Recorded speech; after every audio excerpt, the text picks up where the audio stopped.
하나님께서 우리에게 주시는 말씀은 베드로 전서 4장 말씀입니다. 베드로 전서 4장 1절에서 6절까지 말씀입니다. 베드로 전서 4장 1절에서 6절까지 말씀입니다. 제가 가진 성경 신약 성경 381면에 있습니다. 신약 성경 381면 베드로전서 4장 1절에서 6절까지 말씀, 제가 먼저 한 절 읽고 한 절씩 교독하도록 하겠습니다. 제가 먼저 봉독합니다. 그리스도께서 이미 육체의 고난을 받으셨으니 너희도 같은 마음으로 갑옷을 삼으라. 이는 육체의 고난을 받은 자는 죄를 그쳤음이니 그 후로는 다시 사람의 성욕을 따르지 않고 하나님의 뜻을 따라 육체의 남은 때를 살게 하려 합니다. 너희가 음란과 정욕과 술 취함과 방탕과 향락과 무법한 우상 숭배를 하여 이방인의 뜻을 따라 행한 것은 지나간 때로 족하도다. 그러므로 너희가 그들과 함께 그런 극한 방탕에 바르질하지 아니하는 것을 그들이 이상히 여겨 비방하나 그들이 산자와 죽은 자를 심판하기로 예비하신 이에게 사실대로 고하리라. 이를 위하여 죽은 자들에게도 복음이 전파되었으니 이는 육체로는 사람으로 심판을 받으나 영으로는 하나님을 따라 살게 하려 함이니라. 아멘. 하나님의 말씀입니다. 네, 오늘은 고난의 영적 의미라는 제목으로 하나님 말씀 나누도록 하겠습니다. 이 베드로 전후서는 이 서신서의 이 이름처럼 베드로가 본서의 저자입니다. 쓰여진 시기는 AD 한 64년에서 66년으로 봅니다. 네로 황제의 즉위가 AD 54년이기 때문에 이 히브리서와 비슷하게 기독교 박해 때 본서신이 쓰여진 것으로 봅니다. 박해 때 쓰여졌기 때문에 본서의 메시지도 주로 위로, 또 격려, 소망으로 가득 차 있습니다. 그래서 본서신은 이 소망의 서신이라는 별명을 가지고 있기도 합니다. 사실 네로 황제가 처음부터 기독교인을 박해한 것은 아닙니다. 네로 앞전의 황제가 클라디우스 황제인데 워낙 그 유대교와 또 그리스도인 간의 분쟁이 잦고 또 골치가 아프니까 유대인 추방령을 내립니다.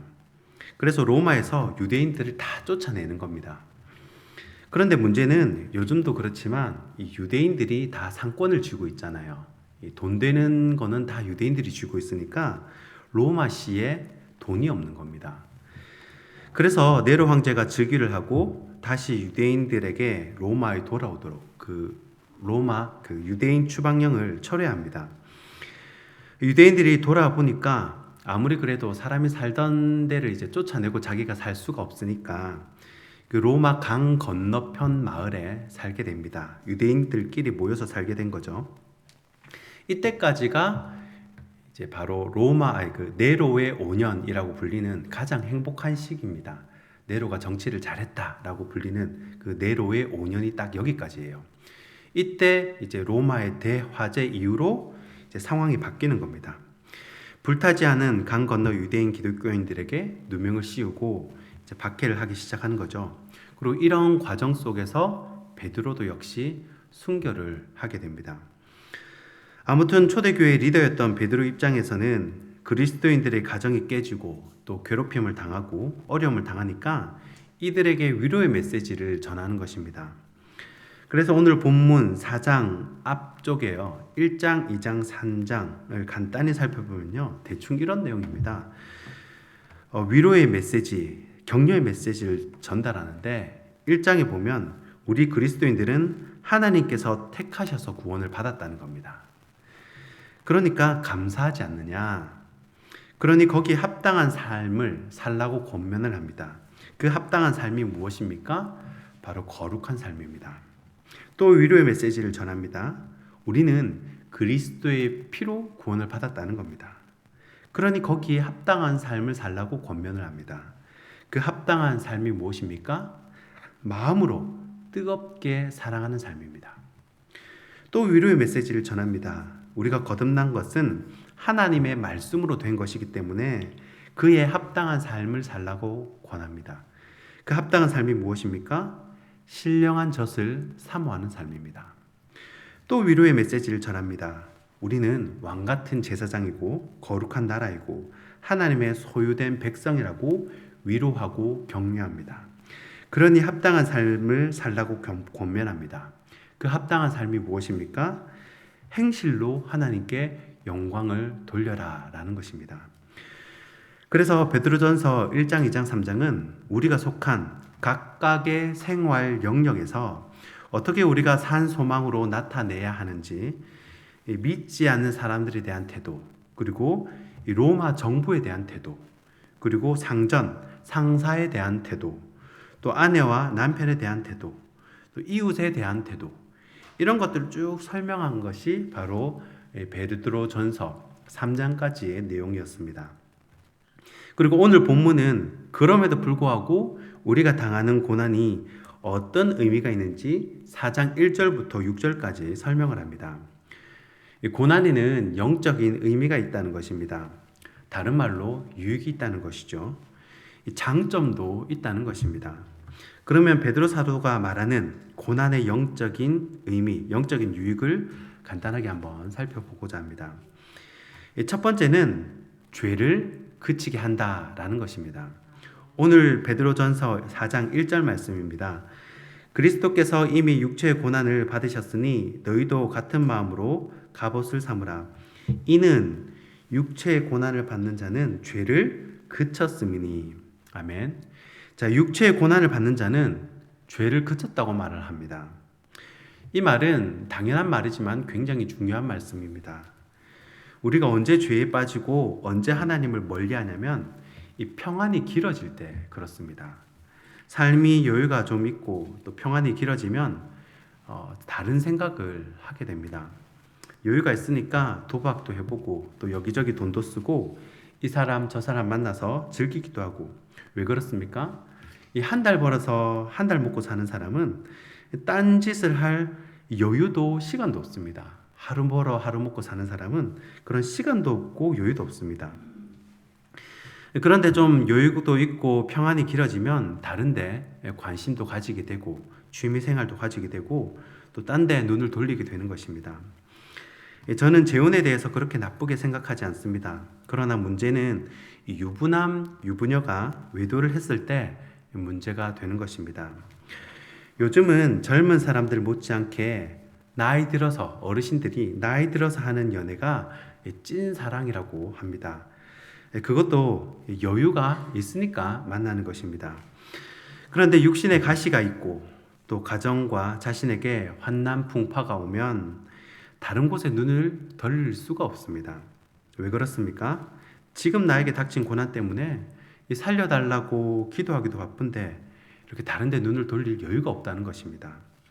로마 정부의 박해를 받는 그리스도인들은요, 이 고난 때문에, 여기서 오는 고난 때문에 죄 지을 시간도 여유도 없다는 것입니다. 그렇게 시달리다 살다 보니까 어쩌다 보니 모두가 그리스도의 순결한 신부가 되어 있더라는 것입니다. 이것이 고난의 영적인 첫 번째 유익입니다. 고난의 영적 유익 두 번째는 이방인을 부러워하지 않는다입니다. 오늘 본문 4장 3절입니다. 우리 함께 한 목소리로 베드로전서 4장 3절입니다. 함께 한 목소리를 한번 읽어보겠습니다. 4장 3절 시작. 너희가 음란과 정욕과 술 취함과 향락과 이방인의 뜻을 따라 행한 것은 지나간 때로 족하도다. 아멘. 자, 옛날에는 이방인의 뜻을 따라 행한 적이 있었습니다. 안 믿는 사람처럼 불법도 행하고 또 술집에도 가고 유흥을 많이 즐겼습니다. 이 본문 말씀에 따르면 음란한 짓도 하고 법도 무시하고 향락에 빠져 살았다는 것입니다. 그런데 그런 삶도 이제는 족하다라고 말을 합니다. 옛날에는 안 믿는 사람처럼 이 세상에 방탕한 사람처럼 살아도 보고 또 향락에도 빠져보고 살았는데 인생에 이 고난이라는 것을 겪어보니까 그런 것들이 다 의미가 없어진 겁니다. 이 자식의 문제, 또 물질의 문제, 남편의 문제, 직장의 문제, 이런 여러 문제들, 인생의 고난을 겪다 보니까 우리의 삶이 인생이 더 깊이가 있어지고 보는 눈이 더 커지고 넓어지고 이해심도 커지고 이 이방인의 삶도 겉으로는 화려해 보이지만 별 의미가 없다는 것이 깨달아지는 겁니다. 하나님 그런 삶이 더 이상 부럽지가 않다는 거죠.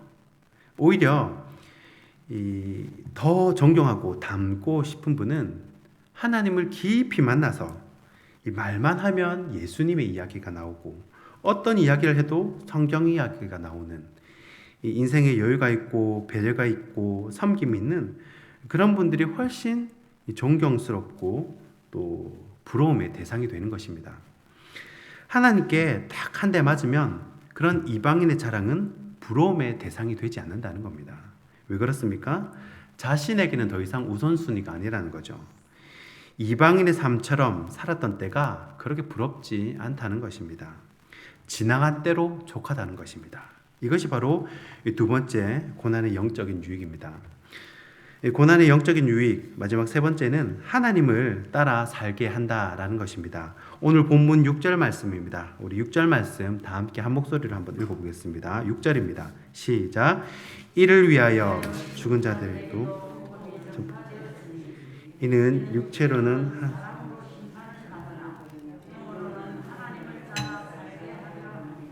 아멘. 자, 아이가 어릴 적에는 여러분 다리미가 무서운 줄 모릅니다.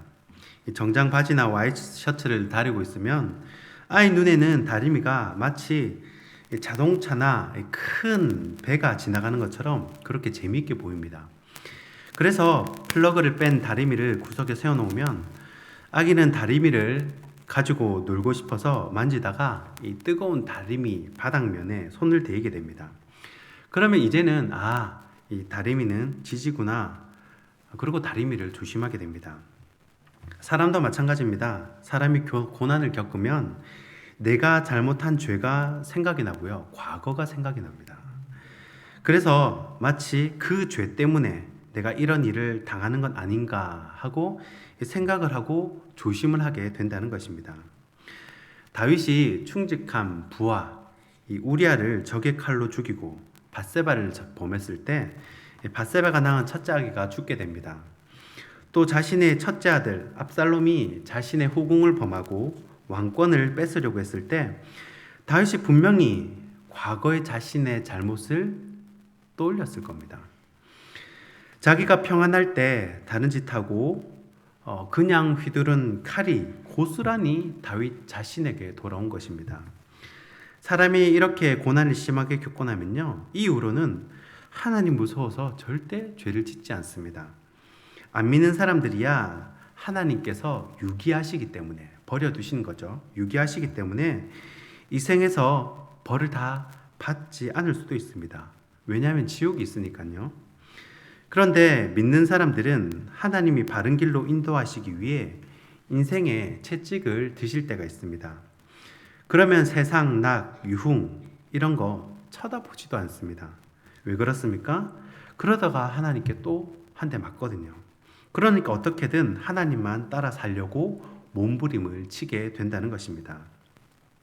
말씀을 맺겠습니다. 이 로마 정부의 탄압과 핍박이 이 그리스도인들의 가정을 깨뜨리고 삶을 파괴하는 엄청난 고난이 초대교회 그리스도인들에게 있었습니다. 그러나 사도 베드로는 고난의 모범이신 산 소망이신 예수 그리스도를 바라보면서 고난의 의미, 유익을 설명해 줍니다. 이 투자의 귀재 워렌 버핏이 예측하지 말고 대응하라라는 말을 한 적이 있습니다. 저는 그 말이 우리 신앙생활, 인생에도 적용된다고 생각합니다. 내가 아무리 예측하고 재고, 계획을 해도 그냥 주어진 하루하루 삶에 충실하다가 예배 드리는 삶을 살다가 주님 부르시면 떠나는 것이 인생이라는 것입니다. 여러분 각자에게 주어진 고난의 영적인 의미를 생각해 보시면서 그 유익을 누리고 감사하는 저와 여러분이 되길 주님의 이름으로 축원합니다. 기도하겠습니다.